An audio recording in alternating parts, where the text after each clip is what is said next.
भारतात रामनाथ गोएंका पत्रकारिता उत्कृष्टता पुरस्कार कोणत्या वर्षी सुरू करण्यात आला?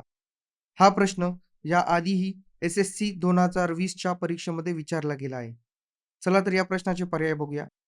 पर्याय 1 2010, पर्याय दुसरा 2008, पर्याय तिसरा 2006 आणि पर्याय चौथा 2000.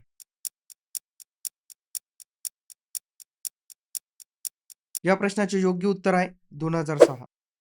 रामनाथ गोएंका पत्रकारिता उत्कृष्टता पुरस्कार हा पत्रकारितेच्या क्षेत्रातील भारतातील सर्वात प्रतिष्ठित पुरस्कारांपैकी एक आहे. रामनाथ गोएंका पत्रकारिता उत्कृष्टता पुरस्कार 2006 मध्ये सुरू करण्यात आला. द इंडियन एक्सप्रेस आणि इंडियन एक्सप्रेस ग्रुपचे संस्थापक रामनाथ गोएंका यांच्या नावावर हा पुरस्कार देण्यात येतो. पत्रकारिता करताना प्रतिकूल परिस्थितीत सुद्धा सत्य, सचोटी आणि निर्भयपणा या मूल्यांचे पालन करणाऱ्या पत्रकारांना हा पुरस्कार दिला जातो. टॉपिकच्या पूर्ण माहितीसाठी या लिंकवरती क्लिक करा आणि TCS9 या आपल्या चॅनलला सबस्क्राईब करा.